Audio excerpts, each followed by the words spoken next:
This week on the SA Rugby Oak podcast. A lot of whining, to be honest.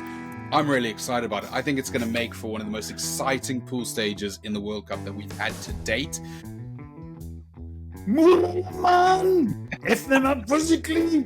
Donut. Like, I don't know. I'll just go wild. I think I get kicked out, like I said. Talking about Ireland, very, very controversially, we're going in at number 4, baby. Power rankings, Ireland, number 4. Welcome to the SA Rugby Oak podcast with me, Matt, the SA Rugby Oak, and my awesome co-host, Try-Time George. Yes, we're back. Another week. Another week as we head closer to the World Cup, but just taking a quick minute to pray to the rugby gods. We're both wearing our Stormers jerseys, lifelong fans. News this week has broken that they found an investor, Red Dice, so they are, as we speak, putting it up to the clubs, and hopefully they vote for this to come in place, and South Africa can move away from administration for the best team in South Africa to crack on as they should and be competitive in Europe, across the URC, and of course the Currie Cup as well. Yeah, I mean, they are the most successful Currie Cup side. I know people talk about Super Rugby, but Super Rugby, that's old days. URC, everything in Europe, that's where it's at right now. Let's go, Stormers! And of course, the most successful URC side in South Africa, so that's 2 checked out. Thank you very much. And possibly next year the most successful European team. Who knows? We could get some good investment, Dobbo, all the way to the stars. But let's see how it goes.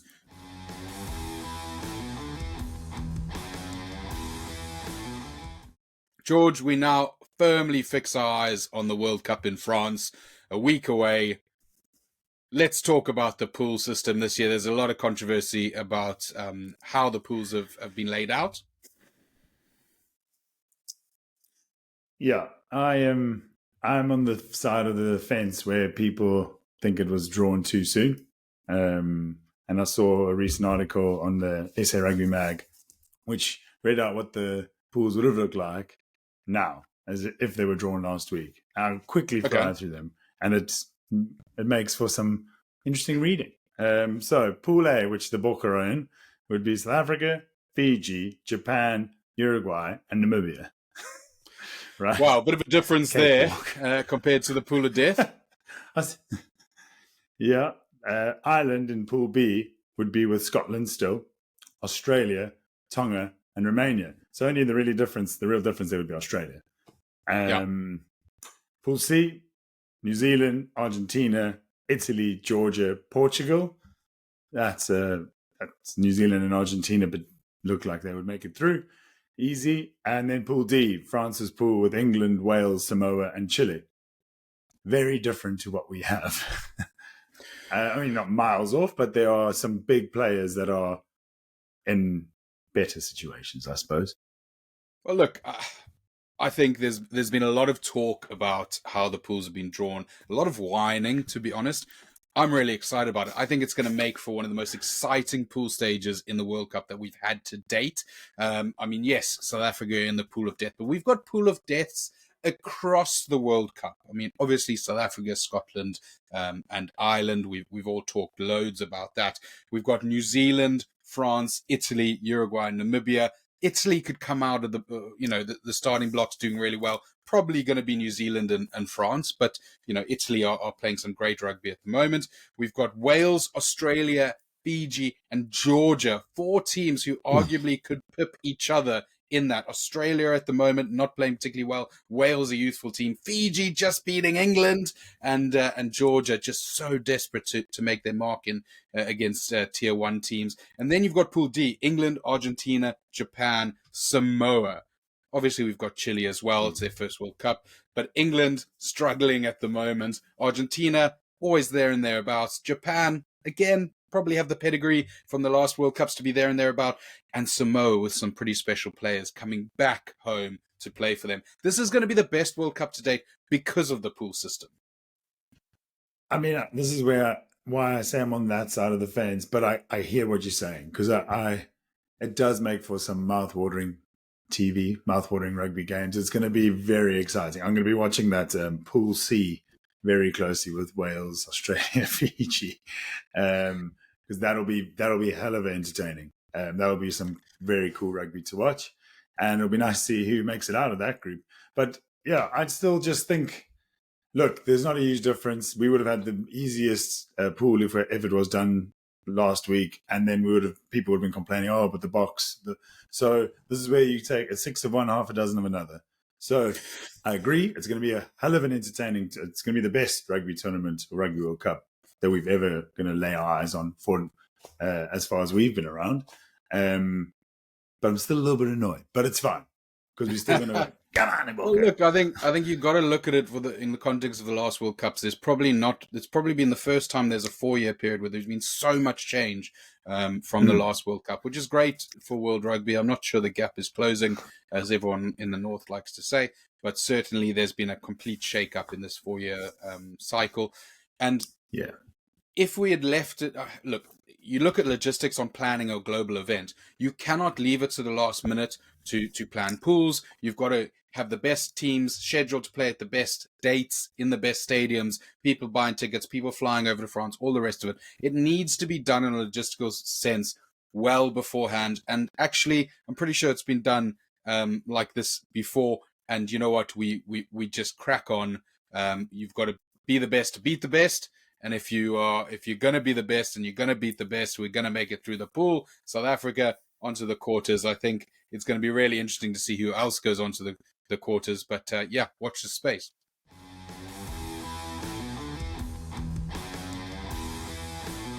So, George, with our eyes firmly on the World Cup, I've decided to draw up a little power rankings for the 20 teams that will be in France this year. Look, I've got a couple of controversial positions here.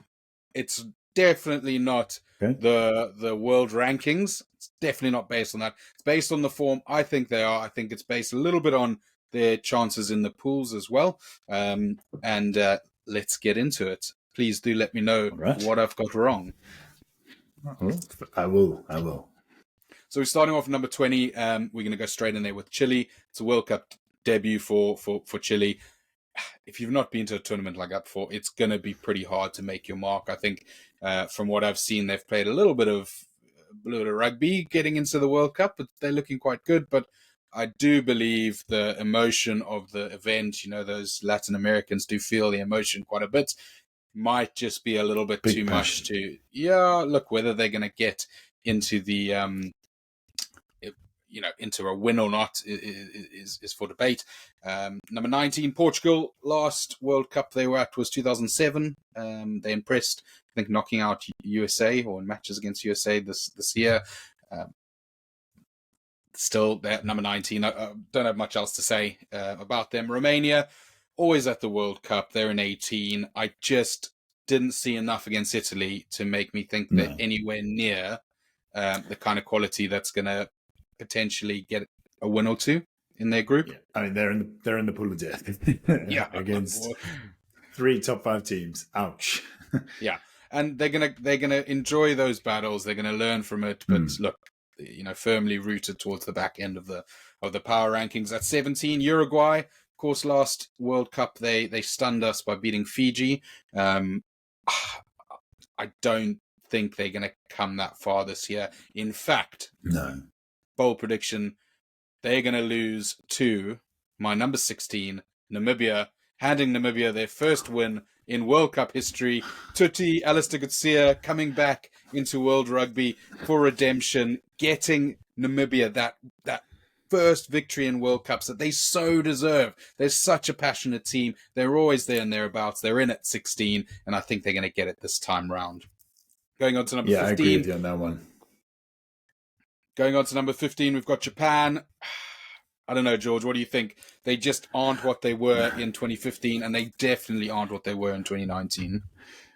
Yeah, the form has taken quite a dip. And I don't know if it's a case of new blood coming in or just some stale blood. I'm not sure, but it's just not gelling the way they were previously. Like 2019, I mean, obviously they're at home. They were incredible. They beat Ireland and Scotland. I mean, and they qualified through. It was outstanding. And they had to take on us in the quarters. and they put on a hell of a good show. So I agree with you there, because shame, I just don't see them where they used to be. They're not quite there. Yeah, and just pipping them into number 14 is Georgia. Again, always there and thereabouts at World Cups. They've got such good forwards. They've got such good players now going through the European systems. I think they're going to be dangerous. Probably get their win against Portugal. Not too much else. Shame, I know, because a lot of people push for them to be in the Six Nations, because they are knocking the door, but they're not there yet. I think Italy's coming into good form now, so Italy would, for me, right stay now, in the Six Nations. I know, Italy have pulled away from them significantly, I think, at this point. Yeah. And that's funding, and that's not being in top competition. So it's kind of a double-edged sword there. Tonga in at 13, stars like Peter Aki. We've got Malaka Fekitoa and Charles Pittau in the team. It's going to be amazing to see how they do with sparking that back line. But again, not in the greatest pool for doing anything special, I'm afraid. No shame. And they've also just missed out. I think Izzy Folau was due to play, but injury. So can you imagine that would have been quite a filthy back line. And the red card to, was it George Malloa? Is going to rule him out. Pretty significant. Their depth at 10 probably isn't anywhere near his level. Number 12. No shame. Number 12, fellow Pacific Islanders, Samoa. I think they pushed Ireland B team, but they pushed Ireland all the way. Should never have happened in Ireland. I think with Lima Sopawanga at pivot, they're gonna have some fun this World Cup and see what happens. Yeah, it'll be a lot of fun for them, and I think they will. I have a feeling there's going to be one upset victory for them. That's just okay. Me. That'll be awesome. I think we'll all be behind them. Yeah, 100%. At 11, not quite cracking the top 10 is Italy. Thought long and hard about this, but they are knocking on the door of that top 10 power ranking position with guys like Ange, Capozzo, Thomas Allen, Monteoni. That backline is fire. Their forwards, their props and things like that have always been decent. I think they've got definitely it in them for maybe not an upset win, but to pull New Zealand and France pretty close and look ahead to next World Cup, because these guys are coming at you. Yeah, they've got a nice young team, and they're gelling really well together now. So hopefully gone are those days where Italy's just a walkover. And yeah, shame they've got New Zealand and France. It's not ideal. But yeah, hopefully they do well. Heading into the top 10 and propping up the top 10 is England. Ooh, I could not, in all honesty, label them any lower than a top 10 power rank team. But let's be honest, it's all going wrong for England. Borthwick has come in my opinion, completely the wrong time. He's not managed to get his players to play any kind of rugby that you look at and have any confidence in. However, smacks of 2007, easy side of the draw, might stumble their way into some decent, position. If we can get into a semi-final, it would be, I think, unbelievable for them. But, this is building blocks now for Borthwick for next World Cup. It's also just, you never know when you get 2 or 3 wins behind you in a tournament setting and you can just get a bit of a roll on. But I don't believe they've got anything to really challenge. No, I agree with you on that one, actually. They, both, like you've said now, Borthwick came in at a tough time. He's no Rassie Erasmus. I think he's only had a few years of coaching under his belt, sort of high-level coaching, where Rassie's been doing it. Head coaching. But so Rassie obviously he was given, was it 20 months or whatever it was to get the box ready for the last World Cup? Can't remember the exact timeline. Borthwick's been chucked 18 months. Here we go. Good luck. So I feel for him. But he just needs the players they need to back each other. Not even 18 months, George. I think 8 months. I think he started just before I thought it was 18. the Six Nations. So I don't think he's had So the effect they quite thought he would. However, let's move on to number 9, Wales. Despite their youth, I think they're better coached than England. I think they've got better energy. They've got better passion. And they do have some players like Dan Bigger who can boss a game. And those youngsters from Wales, never write them off fully. It's a tough pool they're in as well. Well, look, it's quite an evenly matched pool, let's say, so tough for them. And they come in at number 9. I think that win against England and how they pushed England so close against Twickenham just put them into number 9 for me. Yeah. Australia. That's fair. I know Australia, number 8. Better power rankings than Wales and England. I know they haven't won a game under Eddie Jones. I know all these things, but I just think Eddie has got something up his sleeve. He always does. And I think they'll come in and they'll rock and roll a little bit and probably, get into the quarters and maybe get knocked out. Then number 7, Australia's biggest rivals probably at this stage in the group, Fiji. Amazing win against England. Ooh. Their fans were absolutely incredible last weekend. And could they do another 2007 World Cup, George? I mean, they could. I mean, who they got? They got Wales, Australia, Georgia, Portugal. Come on. I'd love to see them go through. The vibe at Twickenham on Sunday looked incredible. Saturday, sorry, looked incredible. And I think they can bring that through and do another 2007. Definitely. Come on.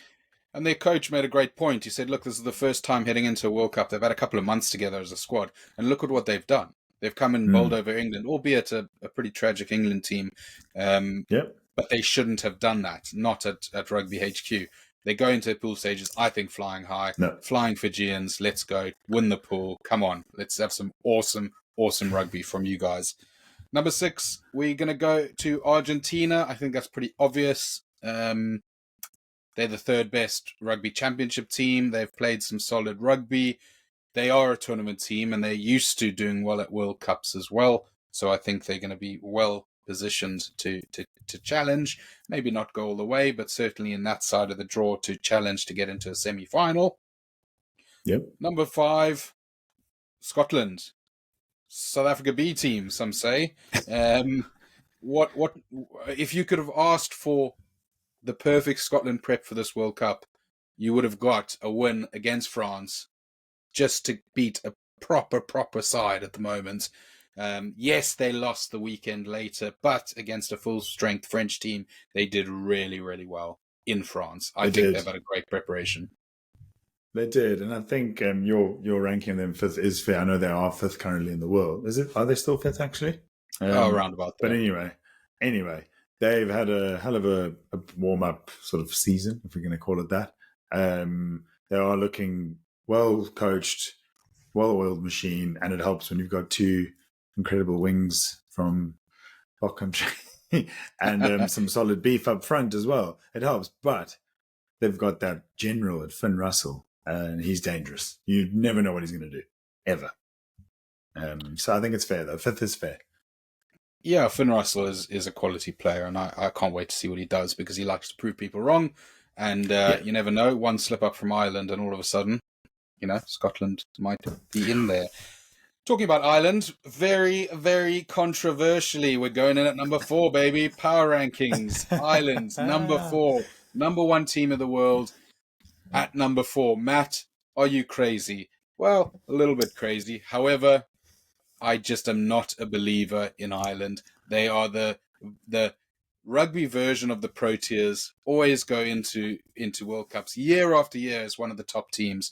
And never pull anything out the bag. I don't think it's going to be any different this year. I think as soon as they come up with tough opposition, they're going to get knocked out, whether that's New Zealand, whether that's France, if they make it into the quarters, which I'm pretty sure they will.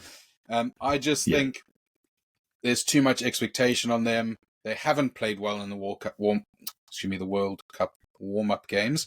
And quite frankly, during the Six Nations, they looked beatable. You look at the end of the autumns last year, we lost them by 3 points, playing pretty badly. So I definitely think they, power rankings wise, are the 4th team. Yeah, I mean, look, they're unbeaten this year, so that's why this is very controversial as well. And they're the numero uno team, but they just don't just don't like against Samoa. I know it was the B team. I think they were playing in France actually, like a wet and humid France, and it just it didn't look scary. And then again, also when they beat England, yes, I know they beat them 29-10, but I wasn't thinking, oh God, we are buggered. I was thinking we can beat these guys, and we should beat these guys. So yes, I am on board with your power ranking on number 4. Come at us, whoever you are. And therefore, New Zealand goes into number 3. Yes, the Springboks beat them by a record number that anyone has beaten them last weekend. But let's be honest, it was a World Cup warm-up match. They have had pretty great preparation this year, winning the Rugby Championship for the 4th time under Fozzie. The games they played in the Rugby Championship, of course, unbeaten. I thought they were great against Argentina, particularly in Argentina, not an easy place to go. And that 17-minute blitz against South Africa, they beat us fair and square.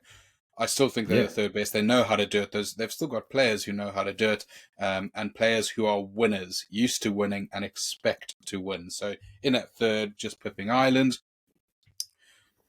Second, I've got South Africa. I've got the Republic power rankings going into second. We are second in the world. I think we're peaking at the right time. I think everything that Rusty says, I'm eating it up. I'm believing it. I'm on board. I'm on the Rusty train again for this World Cup.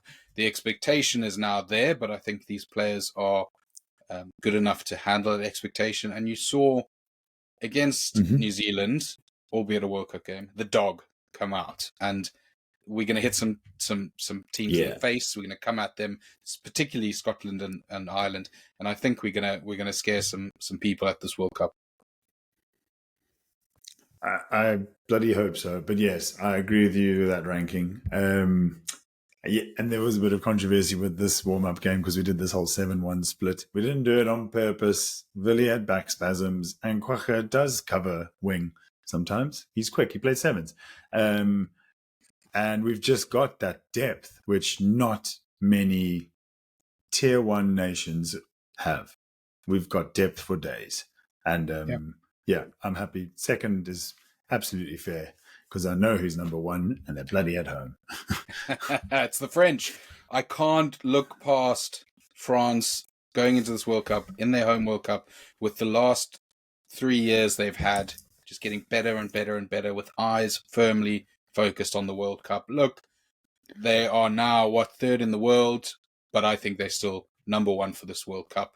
Let's see how it goes. A little bit of controversy thrown around, not quite the world rankings, but I think it's a fair reflection, and I'm glad that you agreed on all of them.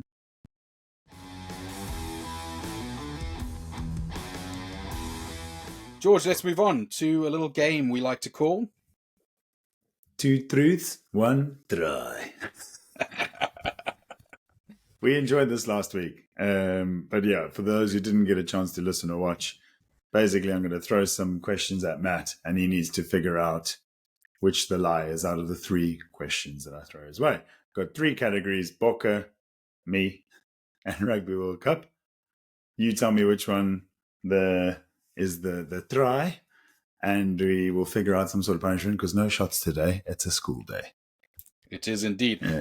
Check out our socials at SA Rugby and at Try Time George for whoever's going to be doing the forfeit out of this 3-round competition. There we go. So, kicking things off with Bokke. Here we go. Percy Montgomery holds the record for test points. Next one. Brian Habana has been issued with the most yellow cards. And the next one. The Boks had their longest winning streak between 1998 and 1999. Which one is the try? Okay, so easy one for me is Boks under Mallet, 98 to 99, I think is true.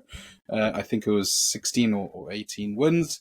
The other 2 have actually bamboozled me a little bit. So Percy Montgomery as the top point scorer ever, are you saying, for the Boks? Yeah. And Brian Habana, most amount of yellow cards ever for the Boks. Yes. So Percy Montgomery holds the record for test points, and Brian Habana has had the most yellow cards. I'm going to have to say the lie is Brian Habana yellow cards. I think he's had a few, but I just can't see him. Well, prepare to be bamboozled, my friend. The try, is actually the winning streak. I muddled the years up. It was between 97 and 98. Completely unfair. 17 Bamboozled. 17 tests we won between 97 and 98, and I'm pretty sure it's still Nick Mallett. Yes, Percy Montgomery does hold the record for most test points, scored 893 points in 102 tests. He also holds the record for the most points scored in a test with 35. Bloody hell. Very good. And Brian Habana has received 7 yellow cards. Wowza. No, fair Scott enough. Berger's got 6. Fair enough. So, yeah. 1-0 to you. Fair enough. I'm sorry I tricked you there. But anyway, on to me. It's all about me. All right. So, I have been injured by a former professional rugby player. I have received 2 cards throughout my playing days. And last one, I have received only 1 man of the match performance in my playing days. I actually don't know this one at all, so it's going to be a complete guess for me. I would be surprised if you've had more than 2 yellow cards. I think you're quite a fair player. Although man of the match, 1 in your career, I think I'm going to go for is true. So I do not think you've been, injured by a former international rugby player. Not international, just a pro player. I should have said player. Is that? Sorry. Yeah. No, I will still go with that one. You've not been injured. I don't think you get injured. I do. I did. But unfortunately for you again, my friend, that's the truth. So I was injured by Taz Fuzani. He played a couple of games with the Stormers. Yeah. I tried to tackle him. And when I say try to tackle him, this is Villagers versus UWC. And I threw my body at him because he weighed about 116 kgs. And I think I weighed, doesn't look like it now, but I weighed about 95. And he ran the hell over me and my shoulder. I had AC joint problem. I was Anyway, I was out for 5 weeks. Fair enough. Looks like I have lost this week's with a round to go, but let's still hear it. Let me try and get some redemption. Here we go. So, World Cup related. Kicking things off. Canada are the only team to receive 2 red cards in one match. George North was the youngest player to feature at the Rugby World Cup at 18 years and 340 days. And Richie McCaw holds the record for the most winning appearances in World Cup history. I think it'll be hard to find anyone who's got more of a winning record than Richie McCaw. So we will work that. Canada 2 red cards. I'm thinking that 95 game against South Africa. Didn't the lights go out and came back on and there was a massive brawl, load shedding back in the day. I might be wrong. What was the second one you said? George North, the youngest player to feature in a regular World Cup. I think he was the youngest player, but there might be someone from Georgia or somewhere, Romania or something like that. I'm going to say George North was not the youngest player. Damn. You got me. So he was the youngest try scorer, but the youngest player was Georgian. I'll try to say his name. Vasil Lobzahandze. Old Lobzahandze. He was 18 years. It was against Tonga. Namibia, sorry. He played against Namibia in the 2015 World Cup. 18 years. Is he still playing? So 2-1. I can find out for you. I think he'd only be about 26. So. Yeah, he's a baby. Oh, that's amazing. Well, look, keep an eye out on the socials, guys. I will be doing a punishment this weekend. So if you're watching it now, you'll likely see me have a couple of punishments. Whatever George wants to throw at me on the social media.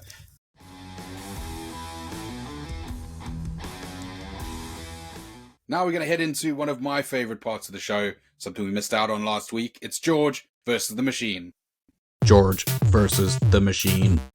George, we've asked AI to ask you a couple of would you rather questions. This time, Rugby World Cup related. Are you ready? I think so. Let's go. First question. George, at the Rugby World Cup in France, would you rather have the chance to participate in a halftime exhibition match at the Rugby World Cup or give a motivational speech to one of your teams before the final match? I think I'd like to do the speech. I'd do it for the booker. I would be in that change room losing my mind. And what would you say, George? You walk into the Booker changing room. We're in the final of the World Cup. What would you say to the boys? Man, if them up physically, don't. Like, I don't know. I'll just go wild. I think I'd get kicked out, like I said. But I'd love to do that. George, would you rather see a stunning last-minute try that changes the course of the final in favor for your team, or see a series of perfectly executed conversions and penalty kicks to win the game? Oh, I'd love to see a try. A game-changing try. Yes, please. That would be juicy. Does your heart have the capacity to cope with 79 minutes of the Boca losing, though? Absolutely We're getting old. Not. I will be on a hospital bed with an IV drip in my arm, but I'll be screaming for the Boca. All right, we're going on to the last one, George. Would you rather have the ability to predict the outcome of every match at the World Cup accurately, or have the power to influence the performance of your national team in one match? Oh. There's a lot of betting that could be made on predicting the scores here. I mean, I'm not a greedy man, and I see a very tough quarter final. So I'd love to be able to get that right for the boys. So, but I don't think the betting. That's a little tough one as well, though, because it's a little bit like the old MasterChef Australia immunity pin. When do you use it, mate? You know, you could have a tough game in the pools, and you're getting itchy trigger finger to use the immunity. That's a lot of responsibility. I know, but can you imagine we've got France in the quarters and the Stade Francais, allez, bleu, and then you just go, Boca in your face, and we win. You'd love that. I would love that. I would love it. But what if you'd used it on Ireland with Ireland, and you're drinking the Guinness and you're sweating and you're worrying, and then we would have beat them by 20 points anyway, but you didn't have the nerve. I'm still sticking to my guns. I'd take the MasterChef immunity pin and use it in the quarters, and then it depends who it's up against, to be fair, but it is against New Zealand or France if we make it there. And New Zealand are tough to beat as well.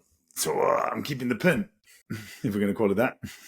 There we go. You heard it here first. AI, once again, you've baffled the mind in some incredible questions. Guys, thank you so much for joining us. I've had an amazing time talking to George today, talking through the power rankings, all the rest of it. I'm so excited. One more week, baby. Come on.